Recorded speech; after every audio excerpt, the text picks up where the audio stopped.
Welcome to the Foundry by Forge College.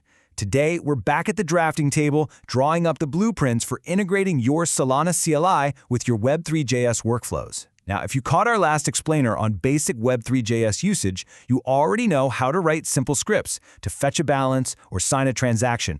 But today, we're leveling up. We're pulling those scripts out of isolation and plugging them securely right into your actual local development environment, ensuring you don't accidentally send your tokens into the void. Here is our schematic for today. We're going to hit 5 quick steps: the missing link, mapping the tools, building the wallet flow, testing and troubleshooting, and finally, the golden rules. Let's dive right in. All right, part 1, the missing link. So, building on our last explainer where we played around with in-memory key pairs, we now face a very real-world challenge. When you're engineering actual applications, you absolutely must trust that the key material your command line is inspecting is the exact same one your code is using. It's kind of like having 2 different passports. If the terminal and the script don't perfectly match, you're going to spend hours screaming at your monitor, wondering why your script says you're totally broke when your terminal says you're rich in test tokens. We have to align these 2 separate worlds so they share one unified identity. This brings us to what we call the canonical source of identity.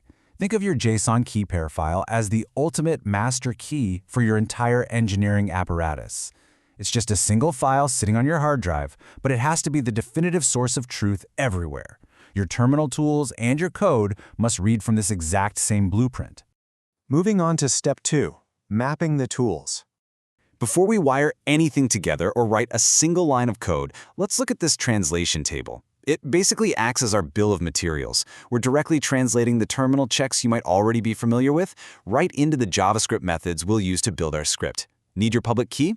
The CLI uses solana-key, and in JavaScript, we derive it directly from the secret key method. Getting a balance? Running solana-balance in the terminal directly translates to the getBalance method on your connection. Keep this translation logic in mind. To get your workspace ready for this integration, we need to do a quick systems check. First, confirm your software versions for both Solana and Node. Next, locate the absolute path to your JSON key file. By default, it's usually hanging out in the .config/solana/id directory. And finally, spin up a local test validator by running solana-test-validator in your terminal on port 8899. That gives us a perfectly safe local sandbox to play in without spending real soul. All right, step 3, building the wallet flow.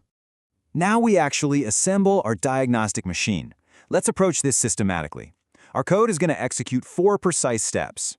1, we read the file using Node's file system module. 2, we parse that binary secret.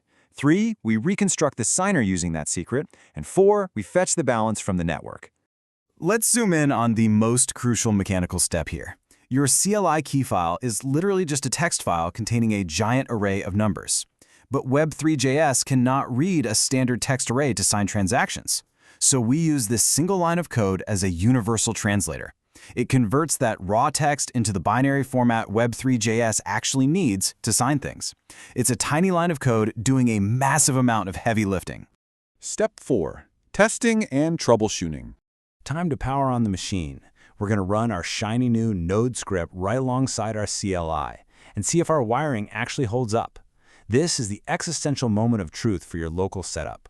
When you run solana-key in one terminal window and then you execute your Node script in another, do they output the exact same base 58 string? What good looks like is perfect parity. If your script spits out the identical public key and a successful numeric Lamport balance fetched from the validator, grab a coffee. You're perfectly calibrated. But if you get an error or a different key, well, put the coffee down because it's time to debug. If things do go sideways and the keys differ or the fetch fails, don't panic. Just run through this diagnostic checklist. Check your file paths and user permissions. Take a peek inside the file to ensure your JSON isn't accidentally encrypted and just begins and ends with square brackets. Most importantly, confirm both tools are on the exact same communication frequency. Verify those RPC URLs match perfectly, and watch out for any firewall gremlins or stop validators. Which brings us to part 5, the golden rules. Now that we've built and tested our flow, let's lock in some foundational engineering maxims to carry forward.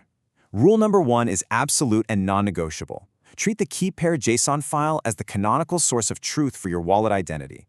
Never ever duplicate your keys into your source code unless you enjoy security nightmares.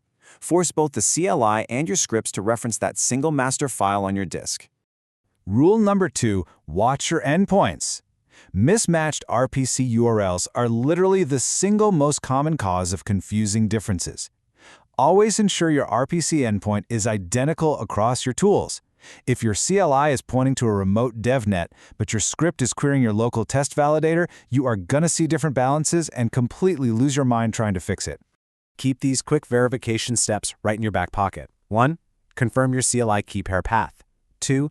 Pass that exact same file to your node script. 3. Match your RPC URLs. And 4. Validate your identity and connectivity.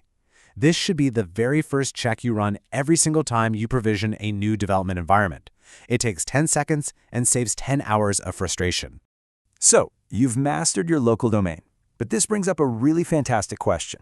Now that you have total confidence in your local setup, how do we route this machinery to different remote networks, like DevNet or mainnet, without breaking anything? That exact question sets us up perfectly for our next lesson, which is connecting to Solana with solana-cli. We're going to dive deep into CLI networking options and configuration flags so you can seamlessly test across different environments without losing that perfect parity we just built. Trusting your tools is the very first step to building great things. Thanks for joining me at the drafting table today. To really master these schematics, be sure to head over to forge.college to learn more about this subject and explore our other incredible Web3 learning resources. But before you go, ask yourself, if your local environment has to be this strictly calibrated, what new vulnerabilities open up the second you connect to a live, chaotic mainnet? We'll tackle that next time. Keep building, keep verifying, and I'll catch you in the next explain.